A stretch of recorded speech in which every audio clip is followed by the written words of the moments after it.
Hi everyone, आज हम करेंगे केस स्टडी का क्वेश्चन नंबर 6 जो कि टॉपिक मैट्रिसेस के ऊपर बेस्ड है। तो पहले स्टेटमेंट पढ़ते हैं। A company produces 3 types of products A, B and C. The production in units of these products in 3 factories P, Q and R in one day is represented in the following matrix। तो ये matrix दिया हुआ है, ठीक है। Where the first row represents production in factory P, ये बताया हुआ है कि ये जो फर्स्ट रो है ये फैक्ट्री P की प्रोडक्शन है, तो यहाँ पे हम लिख लेंगे फैक्ट्री P की प्रोडक्शन है। आगे सेकेंड रो में in factory Q and third row in factory R। तो इसी तरह से सेकेंड रो में प्रोडक्शन बताई गई है फैक्ट्री Q की और थर्ड रो में प्रोडक्शन बताई गई है फैक्ट्री R की, ठीक है। अब आगे पढ़ते हैं। द कॉलम के बारे में बताया, represents the number of units of products A, B and C respectively. तो यहाँ पे लिखा है कि ये जो पहला कॉलम है इसमें ए प्रोडक्ट है, उसकी प्रोडक्शन के बारे में बताया, बी प्रोडक्ट उसकी प्रोडक्शन और सी प्रोडक्ट जो है उसकी प्रोडक्शन के बारे में बताया। तो अगर मैं पढ़ूँ यहाँ पे तो मैं बोल सकता हूँ कि फैक्ट्री P में क्या है, ए प्रोडक्ट के 30 यूनिट्स तैयार हो रहे हैं, बी प्रोडक्ट के 25 यूनिट्स तैयार हो रहे हैं और सी प्रोडक्ट के 20 यूनिट्स तैयार हो रहे हैं। इसी तरह से आप Q और R को रीड कर सकते हो। आगे पढ़ते हैं। The profit per unit in rupees of products A, B and C is given by the matrix NS। इसको समझते हैं क्या है। तो ये बताया गया है कि अगर एक यूनिट जो है, एक यूनिट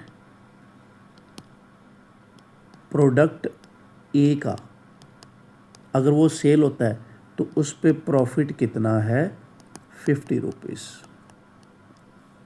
ये यहाँ पे दिया गया, ठीक है।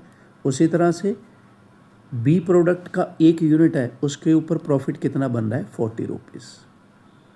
और जो सी प्रोडक्ट है उसका एक यूनिट पे प्रॉफिट बन रहा है 30 रुपीज़। अब आगे क्वेश्चन की डिमांड देखते हैं क्या है। Find the total number of units of each product produced by all factories together. तो इसमें अब वो जानना चाहता है कि हर एक प्रोडक्ट के कितने यूनिट्स प्रोड्यूस हो रहे हैं। तो अब यहाँ पे आप देखो, ये हमारा ए प्रोडक्ट है, ए प्रोडक्ट वो अलग अलग फैक्ट्रीज में तैयार हो रहा है, पी में, क्यू में, आर में। तो अगर मैं इनका प्लस करूं तो मेरे को पता चल जाएगा कि ए के अंदर नहीं, ए प्रोडक्ट जो है उसके कितने यूनिट्स तैयार हो रहे हैं सभी फैक्ट्रीज में। तो इसको मैं प्लस कर लूँगा पहले कॉलम को, तो मैं ये बोल सकता हूँ कि जो ए है, ए प्रोडक्ट के 90 यूनिट्स तैयार हो रहे हैं फैक्ट्री पी, क्यू और आर को मिला के। इसी तरह से मैं बी प्रोडक्ट को देखूं तो मैं इस कॉलम को मेरे को प्लस करना पड़ेगा, 25, 35, 15, तो ये बन गया 75 यूनिट्स। तो बी प्रोडक्ट तीनों फैक्ट्रीज का मिला के कितने तैयार यूनिट्स हो रहे हैं, 75 यूनिट्स, ठीक है। सी प्रोडक्ट जो है, सी प्रोडक्ट कहाँ पड़ा है, थर्ड कॉलम में। सी प्रोडक्ट इसका टोटल करेंगे तो ये आएगा 55 यूनिट्स। तो सी प्रोडक्ट पी, क्यू, आर तीनों फैक्ट्रीज में कितना तैयार हो रहा है, 55 यूनिट्स तैयार हो रहे हैं। तो ये हमारा हो गया first part. Second part read करते हैं। Find the total production of factory Q. Q factory की टोटल प्रोडक्शन कितनी है। क्यू फैक्ट्री बेटे ये देखो हमने मार्क किया था, ये क्यू फैक्ट्री पड़ी हुई है, ये रही क्यू फैक्ट्री, ये ये मैंने शुरू में मार्क इसीलिए किया था सो दैट कि चीज़ों को पिक करना आसान हो जाए। तो मैं सेकंड पार्ट का भी आंसर लिखने वाला हूँ, जिसमें उसने पूछा है कि क्यू फैक्ट्री की टोटल प्रोडक्शन कितनी है। तो ये था हमारा फर्स्ट पार्ट। अब second part, production in Q factory. तो अब मैं सेकंड रो की एंट्रीज का प्लस करूँगा 40, 35 एंड 25, तो ये आ जाएगा 100 यूनिट्स। तो क्यू फैक्ट्री में टोटल कितने यूनिट्स बन रहे हैं? 100 यूनिट्स। ठीक है। अब थर्ड पार्ट देखें, find the total profit earned by each factory. अब ये पार्ट थोड़ा सा कंपैरेटिवली कैलकुलेशन वाला है। वो कह रहा है कि टोटल प्रॉफिट कैसे आएगा। तो यहाँ पे हमारी प्रोडक्शन है बेटे एम मैट्रिक्स में, ठीक है। एन मैट्रिक्स में एक एक यूनिट का प्रॉफिट दिया हुआ है। तो हमें अगर हम निकालना चाहते हैं कि टोटल प्रॉफिट कितना बनेगा, तो हमें एम को एन से क्या करना पड़ेगा? मल्टीप्लाई। तो अभी मैं यहाँ पे लिखूँगा, थोड़ा आप देखना। थर्ड पार्ट, तो यहाँ पे क्या करना है हमें? एम क्रॉस एन, क्योंकि हमें टोटल प्रॉफिट निकालना है। तो एम मैट्रिक्स में हमारी प्रोडक्शन पड़ी हुई है और एन मैट्रिक्स में हमारा क्या है? एक एक यूनिट का प्रॉफिट बताया हुआ है। तो पहले मैं एम मैट्रिक्स लिख रहा हूँ अभी, ठीक है। ये हो गया एम मैट्रिक्स। अब इसको मल्टीप्लाई किसके साथ करना है? एन के साथ।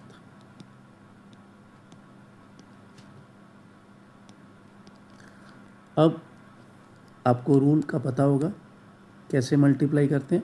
ये वाली जो फर्स्ट रो है, ये वाली, ये इस कॉलम के साथ मल्टीप्लाई हो जाएगी। तो इसको मैं अब इस तरह से लिखूँगा, 30 × 50 प्लस 25 × 40 प्लस 20 × 30, ठीक है। अब सेकेंड रो मल्टीप्लाई होगी इसी के साथ। तो ये आएगा 40 × 50, 35 × 40, 25 × 30, ठीक है। अब थर्ड रो मल्टीप्लाई होगी इसके साथ, फिर 20 × 50, 15 × 40, 10 × 30, ठीक है। अब इसको कैलकुलेशन को हम लिख लेंगे यहाँ पर। तो ये बनेगा 3100, ये आएगा 4150 और यहाँ पे आएगा 1900, ठीक है। तो अब हम आंसर देंगे जो पूछा था कि प्रॉफिट जो है पी फैक्ट्री का कितना है? Profit earned bye factory P. तो ये मेरा प्रॉफिट बना है कितना? ₹3100, ठीक है, पी फैक्ट्री का प्रॉफिट। इसी तरह से मैं क्यू फैक्ट्री का प्रॉफिट यहाँ से लिखूँगा, वो कितना है? ₹4150। फिर प्रॉफिट आर फैक्ट्री से कितना बना है? वो है ₹1900, ठीक है। तो इस तरह से हमारा जो है थर्ड पार्ट ये कवर हो गया। अब चलते हैं फोर्थ पार्ट की ओर।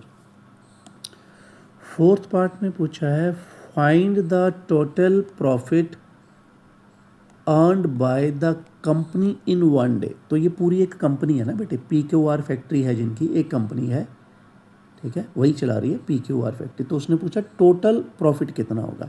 तो टोटल प्रॉफिट जो है, हमने अलग अलग कंपनी का अलग अलग फैक्ट्रीज का प्रॉफिट निकाला है ना थर्ड पार्ट में। तो इसी को अगर मैं प्लस कर लूँ तो यही बन जाएगा टोटल प्रॉफिट ऑफ कंपनी। तो एक तो मैं पी फैक्ट्री से देखूंगा कितना प्रॉफिट कमाया है, ये वाला, फिर क्यू फैक्ट्री का प्रॉफिट, फिर आर फैक्ट्री का प्रॉफिट। इन तीनों को अगर मैं ऐड करूंगा तो ये बन जाएगा मेरा टोटल जो एक कंपनी है उसका प्रॉफिट, वो आएगा ऐड करके 9150, ठीक है।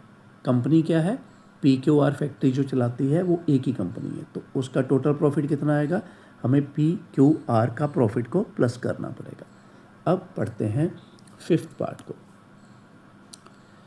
If factory P increases its production of each product by 10%, represent the new production of factory P in matrix form। ध्यान रखना है, फैक्ट्री P जो है वो अपने प्रोडक्शन को क्या कर रही है, 10% प्रोडक्शन बढ़ा रही है, मगर कौन, सिर्फ फैक्ट्री P।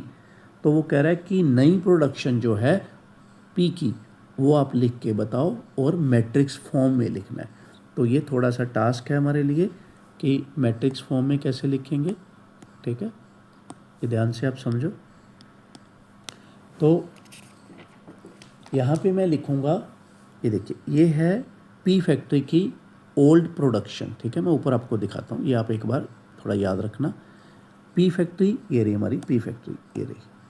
P फैक्ट्री की प्रोडक्शन क्या थी भी, 30, 25, 20, ठीक है, इसको ध्यान रखना। अभी मैं स्क्रॉल करूँगा। P फैक्ट्री की जो पहली प्रोडक्शन थी वो थी 30, फिर 25 और 20।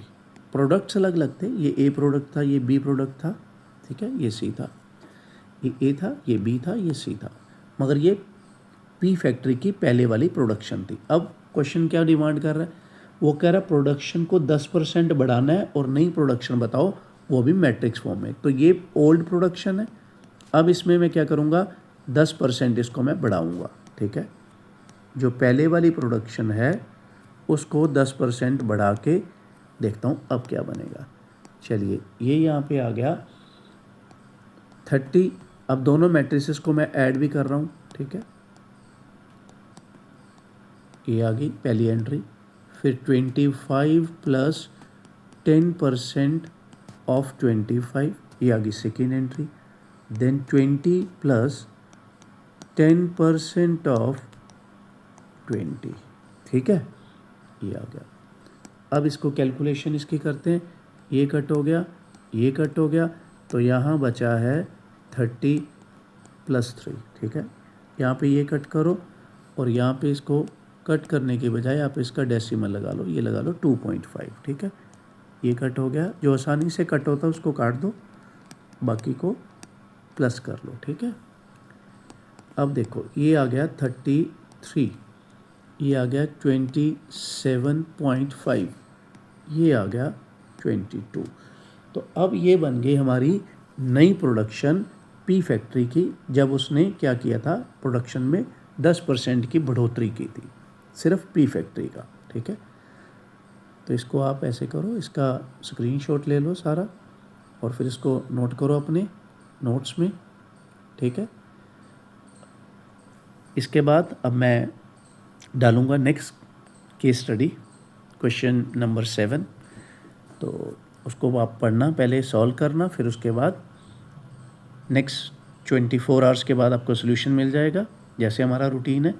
तो उससे आप वेरीफाई करना कि आपका कितने % सोल्यूशन ठीक जा रहा है, ठीक है। So thank you very much for watching the video and have a nice day.